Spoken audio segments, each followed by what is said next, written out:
Welcome to future zone academy. आज हम chemistry class 12 की स्टार्ट कर रहे हैं, जिसका दूसरा लेसन स्टार्ट हो रहा है, वो है विलियन। बोर्ड में ये 5 से 8 नंबर तक का आता है। और मैं आपको बताऊं, मैंने बताया भी था पिछली वीडियो में अपनी कि केमिस्ट्री में आपकी 16 यूनिट है। कितनी यूनिट है? 16 यूनिट, और एक यूनिट एक चैप्टर के बराबर है, तो लेंथी चैप्टर हो जाता है बहुत ज़्यादा। पर मैं इसलिए आपको छोटे छोटे पार्ट्स में वीडियो बनाकर दिखा रहा हूँ। आप वीडियो को पूरी वॉच करें और स्किप बिल्कुल भी न करें। ओके, अगर आपको नोट्स या स्पेशल टेस्ट वगैरह देने हैं या फिर आपको स्पेशल तैयारी करनी है, तो आप हमारे स्पेशल बैच से जुड़ सकते हैं, जिसके लिए आपको 8755084148 पर संपर्क करना होगा। इस बैच में आपको स्पेशल नोट्स वगैरह और स्पेशल टेस्ट वगैरह लिए जाएंगे। इसकी फीस पर मंथ 200 है, 200 रुपये पर मंथ। ओके, अब हम विलियन चैप्टर की ओर चलते हैं। तो हमारी पहली हेडिंग है विलियन। पार्ट का नाम ही विलियन है, तो हम पहले हेडिंग विलियन लेकर चलते हैं। विलियन क्या होता है तो मैं आपको बता दूं, दो या दो से अधिक पदार्थों का समांगी मिश्रण विलियन कहलाता है। अब जैसे कि एग्जांपल ले लेते हैं, ए प्लस बी अगर आपका घुल जाता है, मिल जाता है और इनकी प्रवस्था एक हो जाती है, तो आपका विलियन पार्ट तैयार हो जाता है। ओके, इसका अच्छा एग्जाम्पल आप ये ले सकते हैं कि आप एक बीकर लें, बीकर में आप थोड़ा सा पानी डाल लें और उसमें आप जैसे ही चीनी मिलाएंगे तो आप देखेंगे चीनी उसमें घुल जाती है। तो घुलने के बाद उनकी प्रवस्था एक हो जाती है। इसे हम क्या बोलते हैं? विलयन बोलते हैं। विलयन समांगी होता है। विलयन की परिभाषा में एक शब्द आता है समांगी। समांगी का मतलब जो घुल जाए, एक साथ एक जैसा हो जाए। तो इसका एक और एग्जाम्पल ले सकते हैं हम। अगर आप यहाँ पर देखें, अगर मैं कहूँ कि हमने थोड़ा सा पानी मिलाया और फिर उसमें थोड़ा सा पेट्रोल या फिर कोई सा भी तेल मिलाया, तो आप देखेंगे तेल पानी के ऊपर तैरेगा और पानी नीचे होगा, यानी दोनों नहीं मिलेंगे। तो इसे हम बोलते हैं विषमांगी। क्या बोलते हैं इसको? विषमांगी। इसका मतलब होता है कि ये दोनों नहीं घुल रहे हैं और इसलिए हम इसको क्या बोलते हैं? विलयन नहीं बोलते हैं। ओके, आप विलयन समझ गए होंगे क्या होता है। तो विलयन में दो चीज होती हैं। विलेन में क्या होते हैं? दो चीज होती हैं। मैं आपको बताऊं, जब भी आपका विलेन बनेगा तो एक तो आपका विलायक होगा। क्या होगा? विलायक। और दूसरा आपका होता है विलय। क्या होता है आपका? विलय। विलय वो होता है जो हमेशा कम मात्रा में होता है, और विलायक आपका वो होता है जो आप ज्यादा मात्रा में यूज करते हैं। जैसे आप यहां पर ध्यान दीजिए, आप पानी हमेशा ज्यादा रखेंगे, चीनी आप कम रखेंगे, तो चीनी आपका क्या है? विलय है, और पानी आपका क्या है? विलायक। विलायक वो होता है जिसमें हम विलय को घोलते हैं। ओके, आप समझ गए होंगे। अब हम नेक्स्ट हेडिंग की ओर बढ़ते हैं। नेक्स्ट हेडिंग है हमारी विलयन की विशेषताएं। तो हम विलयन की विशेषताएं देखते हैं। तो आपने देखा, पहला आपकी विशेषता क्या थी? इसकी प्रवस्था एक होनी चाहिए। तो पहली जो इसकी विशेषता क्या होगी? प्रवस्था। विलन की प्रवस्था एक जैसी होती है। इसकी प्रवस्था कैसी होगी? एक जैसी। यानी आप चीनी और पानी मिलाने के बाद जो कलर देखेंगे वो आपका एक जैसा होगा, तो इसका मतलब आपकी प्रवस्था एक जैसी रहेगी। दूसरा, ये समांगी मिश्रण होना चाहिए। अगर ये समांगी मिश्रण है तो भी आपका विलयन बनेगा, अदरवाइज नहीं। समांगी मिश्रण यानी ऊपर से लेकर नीचे तक एक जैसा मिश्रण होना चाहिए। तीसरे पॉइंट की ओर बढ़ते हैं। तीसरा पॉइंट है हमारा इसके गुण। अगर आप कोई विलेन तैयार कर रहे हैं, उस विलेन के गुण हमेशा उसके घटक पर निर्भर करेंगे। एग्जाम्पल से समझने का प्रयास करते हैं। मान लो हमारे पास एक बीकर है, बीकर में हमने पानी डाल दिया और थोड़ी सी चीनी मिला दी। तो जब आप चीनी और पानी का मिश्रण तैयार कर लेंगे तो इसके जो विलयन के सारे गुण हैं वो किस किस पर निर्भर करेंगे? चीनी पर। देखेंगे आप, चीनी अगर मीठी है तो आपका विलयन भी मीठा होगा, और जो पानी आपका उसका कोई स्वाद नहीं है, तो इसलिए आप चीनी के कारण विलयन मीठा देखेंगे। तो इसका मतलब हुआ विलयन के गुण हमेशा उसके घटक पर निर्भर करते हैं। चौथे पॉइंट की ओर चलते हैं। जो आपका विलन होता है वो हमेशा विलायक पर निर्भर करता है, क्योंकि विलायक की मात्रा क्या होती है? हमेशा ज्यादा होती है। तो विलायक की मात्रा जब ज्यादा है तो विलायक ज्यादातर किस पर निर्भर करेगा? सॉरी, विलन किस पर निर्भर करेगा? आपका विलायक पर। विलायक की मात्रा हमेशा ज्यादा होती है। ओके, अब हम नेक्स्ट हेडिंग की ओर चलते हैं। नेक्स्ट हेडिंग है हमारी विलन के प्रकार। नेक्स्ट हेडिंग है हमारी विलन के प्रकार। आखिर विलन कितने प्रकार के होते हैं? तो एक एक करके लेकर चलते हैं। विलेन आपके टोटल 9 प्रकार के होते हैं। कितने प्रकार के होते हैं? 9 प्रकार के।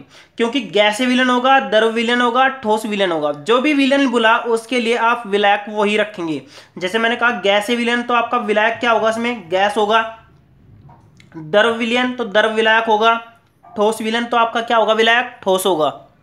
तो इस प्रकार आप देखते हैं कि अगर आपका गैस विलायक है तो आप इसमें क्या क्या घोल सकते हैं? गैस घोल सकते हैं, लिक्विड घोल सकते हैं और सॉलिड घोल सकते हैं। तो 3 विलेन तो आपके ये तैयार हो जाएंगे। इसी प्रकार जब आप लिक्विड लेंगे, लिक्विड में आप गैस घोल सकते हैं, लिक्विड घोल सकते हैं और सॉलिड घोल सकते हैं। तो ये आपके कितने हो जाएंगे? 3 ये हो जाएंगे। इसी प्रकार सॉलिड में आप सॉलिड, लिक्विड और गैस 3 ये घोल लेंगे। टोटल आपके कितने हो जाएंगे? 9 हो जाएंगे। आगे चलते हैं अगली हेडिंग पर। अगली हेडिंग हमारी विलेन की सांद्रता को व्यक्त करने के तरीके। मैं आपको बताऊं, जो 12वीं क्लास में सबसे ज्यादा इंपॉर्टेंट हेडिंग है वो आपकी है विलेन की सांद्रता को व्यक्त करना। क्योंकि इस चैप्टर से बार बार न्यूमेरिकल आता है और न्यूमेरिकल आपका इन्हीं पॉइंट से निकलेगा। तो हम इसको लेकर चलते हैं। तो पहला आपका ग्राम प्रति लीटर में सांद्रता। इसे आप देख सकते हैं ग्राम प्रति लीटर। तो आप कह सकते हैं जो आपका ऊपर वाला होता है वो हमेशा विलय का होता है। किसका होता है? विलय का। और जो नीचे का होता है वो आपका होता है किसका? विलेन का। तो आप यहां से क्या कह सकते हैं? विलय के ग्राम अगर विलेन में उपस्थित हो तो आपका जो होगा वो क्या होगा? आपका ग्राम प्रति लीटर होगा। तो परिभाषा आपकी कैसे बनेगी? तो परिभाषा एक बार बता देता हूं मैं आपको। परिभाषा बनेगी 1 लीटर में उपस्थित विलय के पदार्थ ग्रामों की मात्रा आपकी ग्राम प्रति लीटर में सांद्रता कहलाती है। इसे एस से प्रदर्शित करते हैं या फिर ग्राम प्रति लीटर ऐसे लिख देते हैं। तो आप बिल्कुल सिंपल वे में याद रखिए। तो आपका क्या हो जाएगा? ऊपर आपका ग्राम में मात्रा और नीचे लीटर में मात्रा हो जाएगी। ओके, इस तरीके से आप इसको निकाल सकते हैं। ऊपर आप विलय का ग्राम में मात्रा रखेंगे और नीचे आप विलेन की लीटर में मात्रा रखेंगे। जो भी आपका सोल्ट करने के बाद आएगा वो आपका होगा ग्राम प्रति लीटर में सांद्रता। आगे चलते हैं नेक्स्ट हेडिंग की ओर। नेक्स्ट हेडिंग है हमारी द्रव्यमान प्रतिशतता। तो द्रव्यमान प्रतिशतता में आपका क्या होगा? इसमें आप कहोगे 100 ग्राम विलेन में उपस्थित विलय के ग्रामों की संख्या। 100 ग्राम क्यों लिया? क्योंकि प्रतिशत में आप 100 चीज, हर चीज 100 लेकर चलते हैं। क्या चलते हैं? लेकर 100। तो आप है ना, अगर द्रव्यमान प्रतिशतता यानी वेट परसेंट की बात करते हैं तो आप कहेंगे ऊपर आपका विलय का द्रव्यमान, नीचे आपका टोटल विलेन का द्रव्यमान और गुणा आपका कितना हो जाएगा? 100। जिस प्रकार हम क्लास 10th का या 12th का रिजल्ट चेक करते हैं, क्या चेक करते हैं कि हमारे कितने % नंबर आए हैं, ठीक उसी प्रकार आप द्रव्यमान प्रतिशतता ज्ञात करते हैं। इसमें आपको क्या करना होता है? ऊपर आप विलय का कुल द्रव्यमान रखेंगे और नीचे विलेन का यानी जितना टोटल विलेन है उसका कुल द्रव्यमान रखेंगे और गुणा कर देंगे आप 100 से। तो जो आपका सोल्ड करके आ जाएगा वो आपका बनेगा द्रव्यमान प्रतिशतता। जैसे कि एक एग्जाम्पल लेते हैं, मैं कहूँ 10% NaCl। तो इसका मतलब होता है इसमें NaCl की मात्रा आपकी 10 ग्राम है। कितनी ग्राम है? 10 ग्राम। और जो आपका H2O यानी शेष जो है वो आपका जल होगा। जल आपका कितना होगा? 90 ग्राम। टोटल आपका कितना हो जाएगा? 100 ग्राम। तो परिभाषा ऐसे भी बना सकते हैं 100 ग्राम विलेन में विलय के ग्रामों की संख्या जो होगी आपकी वो क्या होगी? द्रव्यमान प्रतिशतता होगी। ओके, नेक्स्ट हेडिंग की ओर बढ़ते हैं। नेक्स्ट हेडिंग है हमारी आयतन प्रतिशतता। क्या है? आयतन प्रतिशतता बिल्कुल द्रव्यमान प्रतिशतता के समान होती है। इसमें क्या होता है वो भी देख लेते हैं एक बार। द्रव्यमान प्रतिशतता के बिल्कुल समान होती है। तो इसमें देखते हैं क्या है। तो इसमें क्या होता है लेकर चलते हैं। आयतन प्रतिशतता में क्या होगा? इसको हम वॉल्यूम परसेंटेज बोलते हैं। इसमें आपका ऊपर तो विलय का आयतन होगा, विलय का आयतन, और नीचे आपका टोटल होगा विलेन का आयतन, विलेन का आयतन और गुणा आपका हो जाएगा 100। या फिर आप इस परिभाषा को कैसे कह सकते हैं? यह परिभाषा आपकी ऐसे भी हो सकती है जैसे आपने द्रव्यमान में दी। द्रव्यमान में आपने क्या कहा? द्रव्यमान में आपने बताया कि 100 ग्राम विलेन में उपस्थित विलय के ग्रामों की संख्या। तो ठीक, आप यहां पर भी क्या कह सकते हैं? 100 ml विलेन में विलय के ml की संख्या आपकी क्या होगी? आयतन प्रतिशतता होगी। या फिर आप इसकी कैसे परसेंटेज निकालेंगे? जब आप न्यूमेरिकल सोल्व करेंगे आप लिखेंगे ऊपर विलय का आयतन, नीचे विलेन का आयतन और गुणा करेंगे आप 100 से। तो आपकी आयतन प्रतिशतता ज्ञात हो जाएगी। इसका भी एक अच्छा सा एग्जाम्पल ले लेते हैं। अगर मैं कहूँ 10% NaCl, इसमें सामने लिखा जाता है आयतन के अनुसार। तो आप कहेंगे कि आपका 10 ml आपका NaCl है और बाकी 90 ml आपका क्या होगा, जल होगा, यानी H2O होगा। तो आप समझ गए होंगे। आगे बढ़ते हैं नेक्स्ट हेडिंग की ओर। नेक्स्ट हेडिंग है हमारी नॉर्मलता। ये वेरी वेरी इंपॉर्टेंट हेडिंग है। इसमें आपकी नॉर्मलता में क्या होता है, इसमें हम लेकर चलते हैं नॉर्मल की संख्या। एक चीज होती है हमारी तुल्यांक, या फिर आप कह सकते हैं 1 लीटर विलयन में उपस्थित विलय के तुल्यांकों की संख्या नॉर्मलता कहलाती है। 1 लीटर विलयन में उपस्थित विलय के तुल्यांकों की संख्या नॉर्मलता कहलाती है।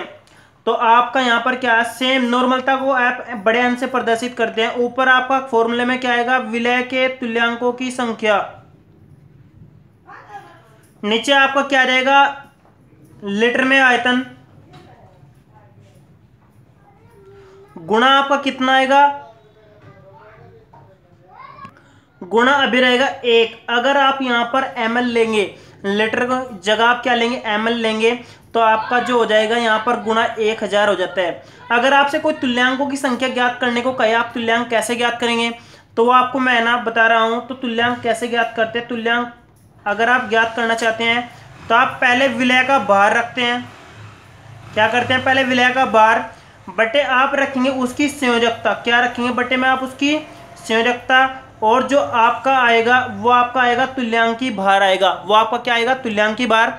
उसको हम ऊपर रखकर सोल्ड करते हैं। ओके, अब हम जो बाकी बचा है आपकी नेक्स्ट वीडियो में मोलरता जो कि वेरी वेरी इंपॉर्टेंट है, इसको बनाएंगे। आप उसको जरूर वॉच कीजिए और चैप्टर को अच्छे से लेकर चलिए। Okay, thank you.